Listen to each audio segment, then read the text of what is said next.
Welcome to the Entrepreneur Exchange on the Mesh Podcast Network, a monthly conversation about startups and small business with ideas, tools, and advice to operate your business more effectively.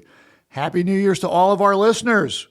On today's show, it's our annual I'm Going to Get More Productive This Year show with our returning friend and guest star, Todd Lyden, who is director of the Small Business Center at Lyden Community College in Eastern North Carolina. Todd's going to be sharing his updated and new top productivity tools for small business list so you can be operating more efficiently this year. My co-host Gary Muller and I will again be sharing our top reasons for avoiding exercise this year. So you can look forward to that as well. I'm an expert at that. We'll also have our Small Business of the Month feature where we'll recommend some interesting businesses that you should be checking out. My name is Jeff Newville. I'm your co-host. I'm director of the Small Business Center at Todd Valley Community College. Actually, I'm not. I'm reading an old script. Who gave me this script?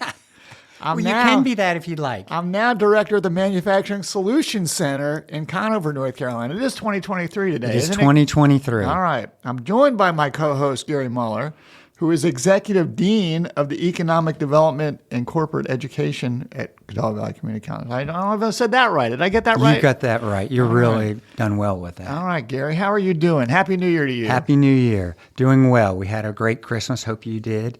I look into 2023 with a lot of optimism. Well, good. And I'm going to get more efficient after today's podcast. So. Well, I hope that you are. I need to. I'm looking forward to that. And, had a good holiday as well. Our daughter got to bring her new puppy home to visit with us. Fantastic. What kind? It's some sort of yappy terrier type kind that really didn't get along with my dog too well, who's an only child dog and very territorial. But other than that, we had a good holiday. Good deal. So anyway, but I'm very happy because my friend and our guest, Todd Lyden, is with us. Todd, how are you doing? I do well. It's a good new year. Well, welcome. Welcome. We hope that you had a good holiday, and we hope that you'll have a prosperous 2023, and we appreciate you coming back to our podcast. Well, I appreciate the invite. Once I got the invite, I was like, okay, well, I've got to up the game this year because it's going into a brand new year. We gotta make sure we're doing the new and different. Well, and you and just background on Todd, he is a small business center director, and he works with folks who are starting businesses, existing businesses, to help them grow and thrive and survive. He's also a regional director where he provides support and assistance to 7 additional small business centers. So Todd does some very good work, and he's a busy fellow. He is, and in my experience, he, more than most people I know, stays very up to date with technology and how it might help businesses, and he always seems brave enough to be one of those first adopters and try some new things. So we're always happy to have Todd on to see what he's getting into these days. So sometimes, Todd, we've had your top 10 apps, but we throw that out the window, and we're going to give you the floor to sort of talk about some of the productivity things that you've been working with, and don't know if you might have any surprises for us, but you know what? We trust you. Oh, I don't know if it's a surprise or not, but I've been working on this because one of the more popular things I do as presentation is tools and apps for small businesses, and I do try to stay ahead of the cusp, and thankfully, I've been a little bit ahead of what I wanted to talk about today. And when you gave me the call, I was like, well, then I'd already been doing this work for my presentation going into the new year, but this really forced me over the holidays in particular to kind of coalesce this into something that was usable for you all. And I wanted to talk, you've probably seen all this stuff with ChatGPT.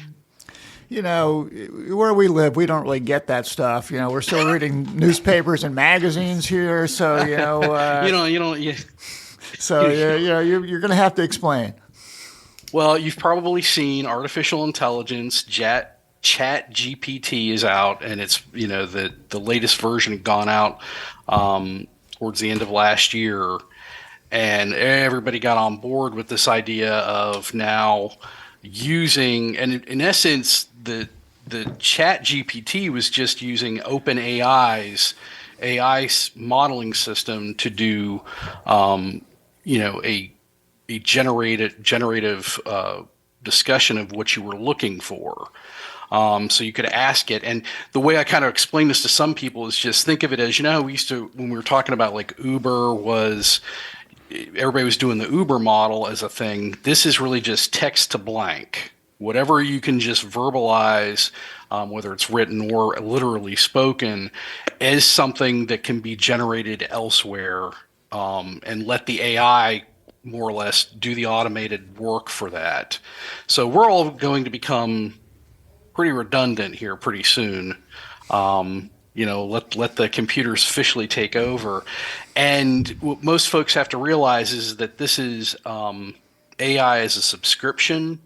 The open AI is great. It is, but if you look at their pricing structure, you do have to pay for it. And that's what most people forget, is that while the computer does the work, to have the capability does cost.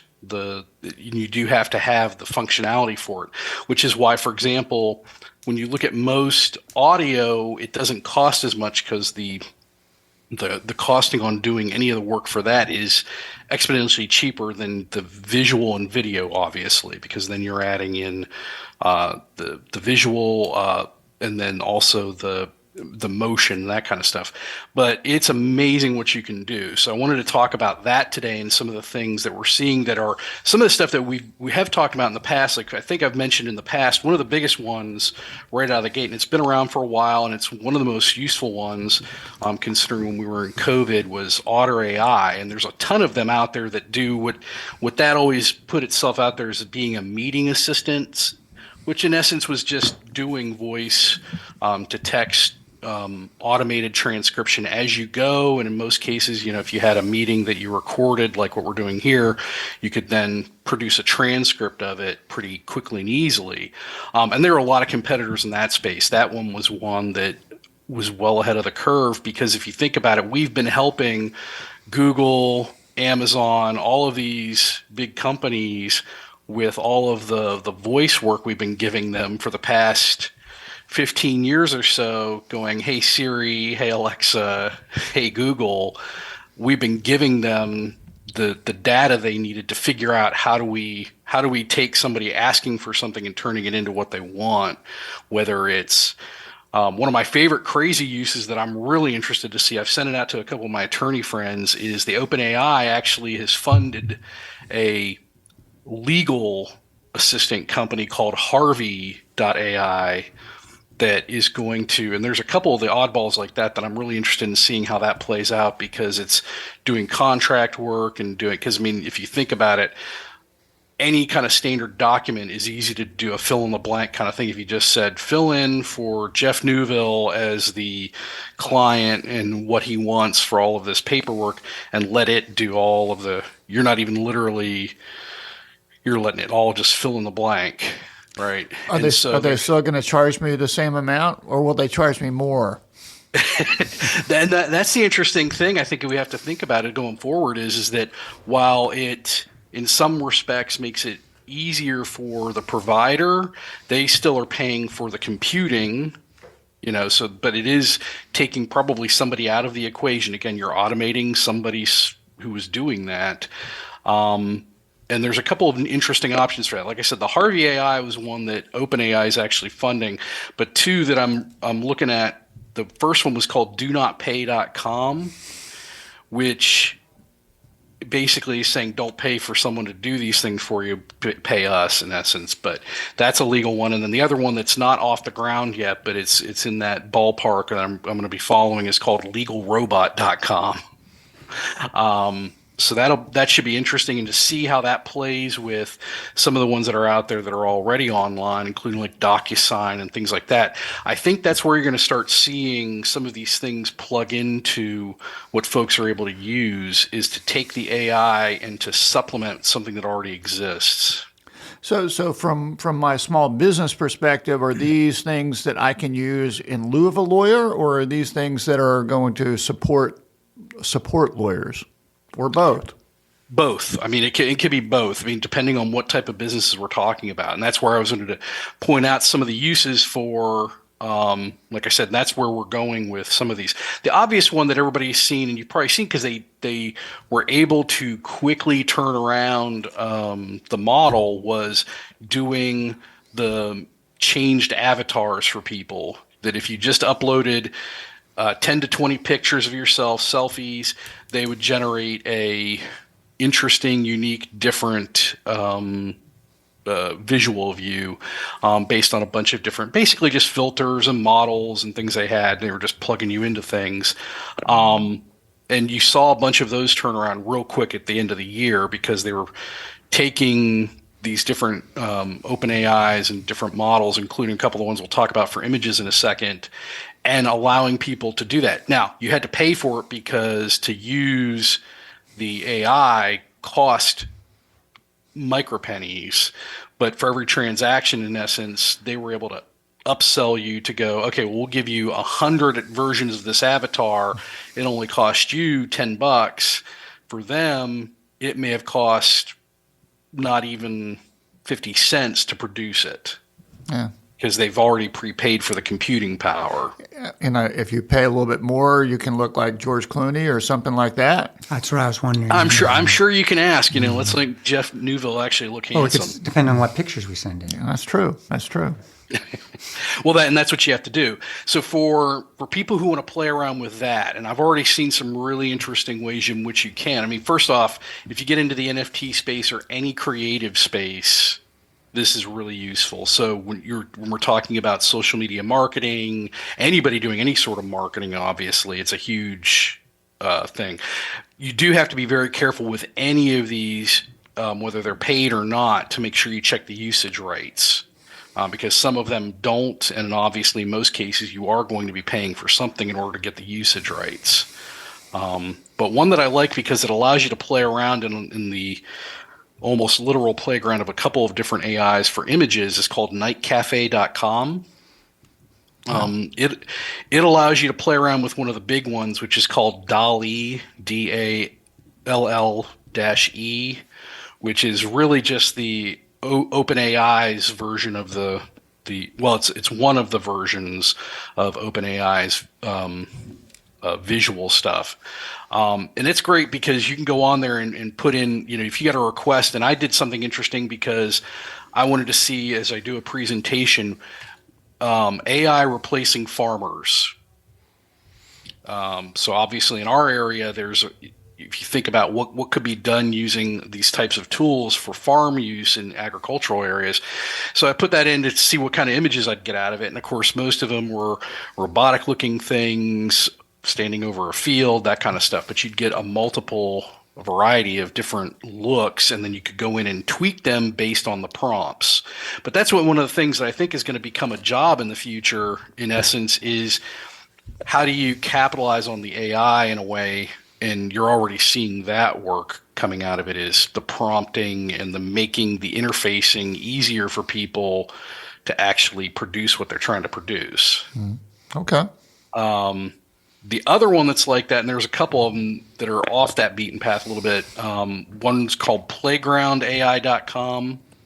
And I'll get you the list. I know you want to get these out there, babe, but I'll get you the list. He's writing hard right now. I see that. But that's another one where you can just put in the suggestion of what you're looking for and then produce something. So I've had an idea forever and a day as a business kind of idea, because you get this a lot with folks who want to get into T-shirts and clothing, apparel, those kind of things, and want to have something unique. If you think about it, you'd be able to produce something unique and different pretty quickly. If you pay for the licensing to have access, and say, one of my favorite ideas was to see if you couldn't get high schools to compete against each other to purchase a T-shirt that's unique to just their school mascot. You'd have to have the school colors and whatever the mascot is, and then you could put it in. And I've produced a couple of interesting ones that I thought were great that somebody would probably be interested in paying for, because they were not something you'd probably seen before. Another one that's an interesting one. that gets more. And again, this is some of the tools, especially for marketers and anybody who does any of the kind of work in the creative space. One's called topazlabs.com. They have 3 tools that you download using their interface that does really good work with cleaning up and fixing photos. So if you have a photo, it allows you to do really high-end stuff to fix those things using AI. And just so folks know, I mean, and this is how much the space is going to become more and more competitive. I'm sure Amazon's probably working on something, and Google's got one coming out. They just announced it this week called Muse that they've been working on. Now, of course, Google's got a bunch of different AI projects. The one that I thought was interesting in this space was, of course, right now you could pull out your phone and Google Lens can recognize almost anything. Somebody at Google had built one called, if you go to things-translator.appspot.com, it will pull it up and you can find out what something is and in essence, it's using the AI to link the visual recognition with the translator app that it already has. So it pulls it up and it recognizes, this is a cup, and it now will tell you in Spanish what that is, et cetera, et cetera. So for somebody who's out and about, you're now able to go and get immediate translation of items and things that you would not otherwise have. Without even have to type it in or anything like that. So there's some really unique, and what I'm trying to think of is, and I was working on this a little bit over the holiday, that either assist you as you're going forward or assisting what you're doing now, or as you described, the people that you're working with, what they're doing with it. Because again, you could see how if you're paying a marketer and they're just using AI to produce a bunch of stuff, presumably you shouldn't be paying a crazy amount of money for it. But that's just one of the things. And in that regard, text is the other big one you've probably seen. For this presentation, I threw it into ChatGPT and had it produce for me an outline for a new, what did I call it? I had it produce for me, and online tools, and it produced a killer outline for a presentation. The ones that I've been playing with, and I didn't realize that most of them are built on different AIs, is one of my favorites is called Quillbot. It's also called Paraphraser, Quillbot.com, and it's got that where you can ask it to produce different things for you, putting in just the basic idea, and then it'll give you an outline or the gist of an article. Along those same lines, one that I was interested in seeing one of the things that folks are doing with ChatGPT and these other things is plugging it into the browser so that as you do a search, you can say, hey, I was looking for this, but I wanted it to do that. And one that I was playing with the other day was it would do a summary of a YouTube video. So you wouldn't have to even watch the whole video. It would go in, pull the transcript, and then give you a summary of the transcript. One of the things I didn't understand, I still have to get an answer from, is I looked at that because this kid had created this, and it was a really neat thing. It did the plugin, you put it on YouTube, and it would pull up the transcript and then pull out the summary. But if I asked ChatGPT for the summary of that exact same, and the example he used was Steve Jobs' 2005 Stanford commencement address, and it is this nice little summary. I had it do it, and it pulled not the exact same, it did a summary. It went, and it was the summary. But I asked, well, where did you get this? Well, we don't search the internet, and we don't have direct text. So I kept asking, trying to get an answer. How does this happen? I didn't get a good answer, so I'm still playing with that. But these are some of the things you can do with this is the transcription, like I said, with Otter AI. Anything that goes voice to text and text to voice are obviously very interesting tools for productivity for us, where you can easily dictate and or just say, hey, write me an introductory email to so-and-so with these parameters. And it'll So each of us has had dabbles in the educational area, and Dabble's a good word. And quickly what comes to my mind is, damn, why wasn't this available when I was a student? And are they ever going to have to think or work again? I was thinking about all the things you were talking about, how much easier it will be in the future. Well, I mean, I got to be tech savvy, so it won't be easy for me because I won't be able to do it. Well, I mean, the nice thing is most of the people that you're talking about do know that there are plagiarism detectors and anti-AI written detectors to make sure that it was and you could throw those in. However, there is also the converse of that. And that's what that Quillbot and a couple of the other ones that I'll mention are actually pretty good at saying, make this sound like a human. Don't let this sound like it was written by a robot. The other one I like, the two that I like that are in this space as well, is one is called Writer, RYTR.me, writer.me. Of course, I got to be funny with it and give it the weird spelling. And then copy.ai. Is another one that does these types of writing. And like I said, most of it, they have templates more or less baked in where you can just pull up, I want to do this, I want to do that, and it gives you the guidelines, and then you can start tweaking it down to what you need it for with the particular details. In a lot of cases, you're really just talking about kind of mad-libbing your documents. But in other cases, especially when you start thinking about how this could be applied for something that's unique and different, that's where it starts to become where creatives can actually do things with it that otherwise.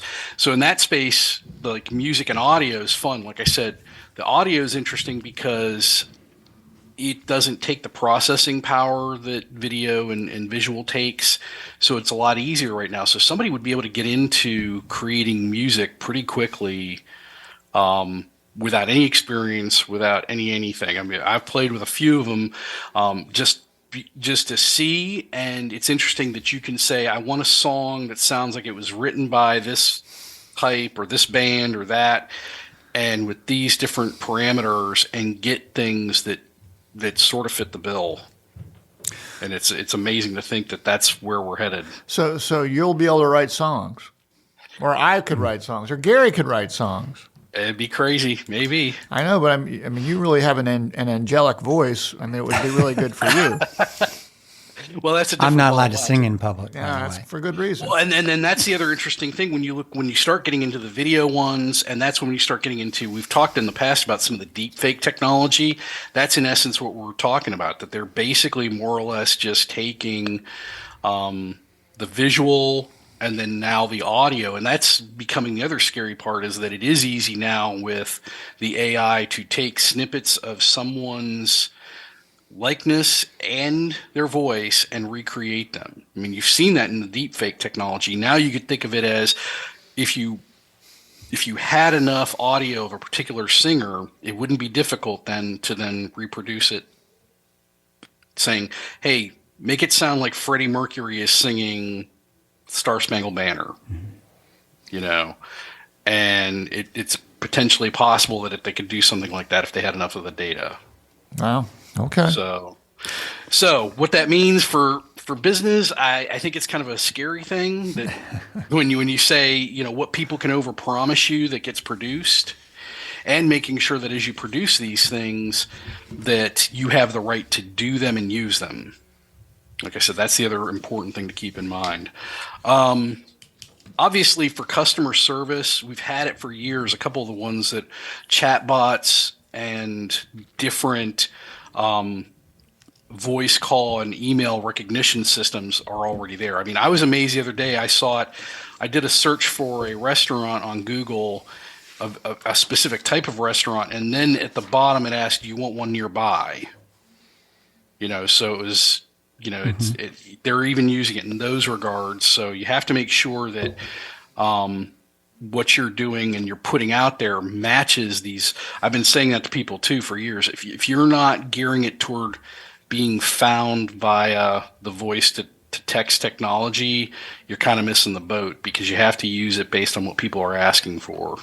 So A couple of the other oddball ones, and I'll kind of wrap it up for you guys, is that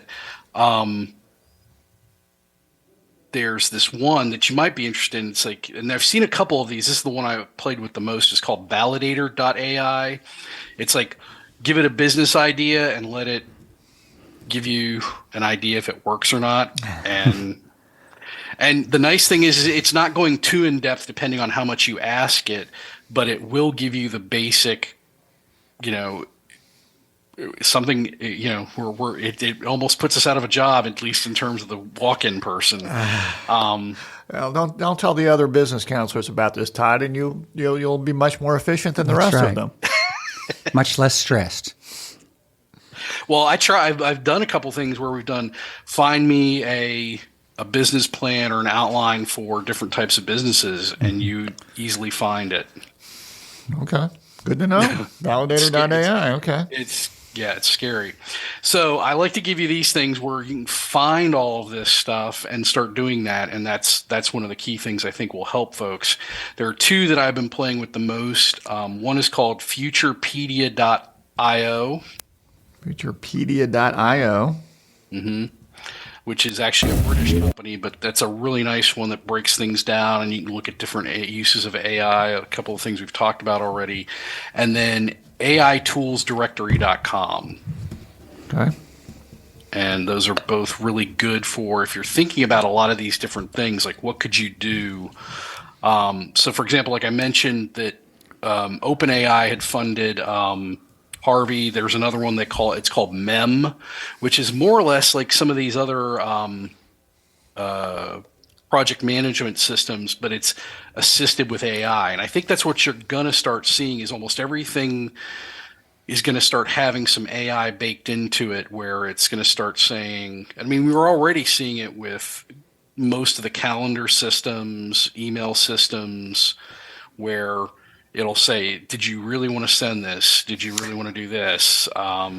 You got a conflict. Do you want to reschedule it? And it'll start automating some of those processes. You'll find those baked in, and I think we're going to see a lot more of that going on. But to find out how people can use it, like I said, I think in the creative space, there's some opportunities, like I said, for folks who want to think about, what's something that other people are doing and how can I tweak it and run with it, especially in the creative space. For example, and this is the one I loved playing with, if you go to, what's this one called? AIRoomPlanner.com. And you could take a picture of a space, throw it into the AI, and it will give you, based on some of the parameters it's got baked into it, a different look of what the room could be. So it clears out everything and then puts stuff in. Well, I think we're fortunate that Gary and our wives don't listen to the podcast, or else that would be having to buy some additional furniture. I think so. But that was a great one. And there's some other ones like that I've seen that do that, where it can find the dimensions and then give you some suggestions. And I could see how that's going to be something where when we talk about what this will be useful for is if you have inventory that needs to be described for listings and then cataloged, this will start being able to do a lot of that, at least, virtually, not, although pull out your phone and you can scan. I mean, you're seeing that happening now all the time too. So that sounds very cool. And we will put links out there on our show page so that I know we're throwing out a lot of sites and whatnot. So you'll be able to link to these things. I know there's more than 10 there. Absolutely. Well, you're blowing our mind, man, because I don't know about you, Gary, but the last edition of Life magazine that I got did not have any of this stuff in it. I don't know about you, but anyway, that's why we love to talk with Todd, because I look forward to this every year. He expands our brains and scares the hell out of us at the same time. I was going to say, that's exactly right. I'm listening and I'm just overwhelmed. Yeah. In a positive way. Todd. Anyway, you're always a few steps ahead of us, which is what we love and appreciate about you. So that's why we will have you continue to come back, if you will. So, Well, hopefully next year, an AI isn't replacing me. or us. That's right. Or maybe I can. Yeah, I mean, we can work that out. Okay. We'll have three AIs talking to each other. All right. Well, look, we always like, on a lighter note, we like to always have our lightning round. Are you up for playing our lightning round today? Of course. Okay. Well, this lightning round is sponsored by Otis Day in the Nights. Do you need a band for your event? Otis Day in the Nights, great for weddings, bar mitzvahs, and fraternity parties. Cash payments are preferred. Otis Day in the Nights, check them out on the internet. So, Todd, we've got some quick questions. Give us some quick answers. Don't be overthinking it. Don't resort to AI. This has to come directly from you. All right. Question number 1. What is your biggest pet peeve? People who complain without a solution. That's a good one. Number 2, Christmas turkey, Christmas ham, or something else? I almost always going to lean to turkey. I'm with you, and there was some controversy in my house this year about that. So anyway, I'm with you on that one. Favorite all-time movie? Oh man, Raiders of the Lost Ark. That's a classic, and there's another Indiana Jones coming out in 2023. So anyway, last question: what topping or toppings do you put on your pizza? I'm open to anything, but I mean, I'll go with just the classic pepperoni. Okay, that's quite all right. Gary, what do you put on your pizza? I just had it last night. Extra cheese and ground beef. Okay, Straightforward. safe. Get as much cheese as I can get on my All good. pizza. All right. Todd, I know you also have a podcast that is called the Toddcast that people can find, I think, on all the traditional podcasting platforms. And if people are looking for you in other venues, where can they find you? Well, obviously, they can find me at Bladen Community College's Small Business Center. But if they look up Todd Lyden online, they're going to find me pretty easily. Todd Lyden, Lyden. Yes, sir. All right. Well, Todd, we very much appreciate you joining us today. We appreciate the information that you've put together for us for the last 3, 4, 5 years. I don't know how long we've been doing this, but we appreciate it. Well, Thank you, sir. anytime I can blow your mind, I'll step up. Not that hard, but okay. We always like to end our podcast by giving a shout out to some small businesses that we have come across in our respective travels. Todd, do you have anything that you want to give a shout out to? Just last evening, I was able to try. They've been around for a couple of years, but in my next door county at Fayetteville, there is the Fayetteville Pie Company. They do very nice, both savory and sweet pies. Savory and sweet. All right. Yeah, and It's in my wheelhouse. Do I have to come there to get them, or will they send one to me? I don't know if they send or not. I see people requesting them all the time, but they do travel. They have a little converted school bus for their food truck, so they do travel, I guess. So Okay. maybe you can convince them to make that trip. All right. Well, I'm going to look them up. So that sounds good. I'm always up for some pie. I appreciate that. So, Gary, do you have a small business to share? Well, I do. And this month, Spotlight's going to be on Jazzy's Cheesecake, which is right up my alley with food, of course. We're supposed to be dieting a bit once we get to the year. Jazzy's Cheesecake? We will a little bit later in the year. Okay. I discovered it over the Christmas holidays while Tammy and I were shopping, of course. And, as I said, I'm always looking for small businesses or unique ideas as we're doing our shopping travels. And we were shopping in the Charlotte, Huntersville, and Cornelius areas, and I saw this place. And, of course, I stopped by to see if it might be something that I would like. And cheesecake I do like. It was a very pretty store, decorated in pink, which obviously caught my eye. I started taking pictures, and the manager came over and said, "Who are you and what are you doing?" Which started the conversation. I told him we had a podcast that we like to spotlight small businesses, and then she was very nice from the very beginning, and she was even more excited when I told her we were going to spotlight her. You get the Entrepreneur Exchange bump, so that's great. Exactly. All right. So we now have a new listener, Kendra. And as she was talking, they have 3 stores, and they opened their 3rd store right next to UNC Charlotte. I told her we had just started a hospitality academy, and she talked about they have an intern from Johnson & Wales. So we started talking about that. So we're going to see if there might be an opportunity for one of our students to be an intern with them. It's a family-focused business. Owner is Jerry Brown Simmons, and she named the business after her uncle who had a very positive impact on her life. So it's a very good story, focused on the community, focused on quality, and focused on the 75 different flavors of cheesecake. I don't know how that could be, but it's going to take me at least a month to find out how good they all are. It's going to take work. Exactly, but and it's a good chance for us to take a field trip. Well, if there's and cheese, then get sick. Yeah, well, we can go to Fayetteville for pies. We go to Charlotte for cheesecake. It's all good. Yeah, then we will be having to work on that exercise. All right. How about you?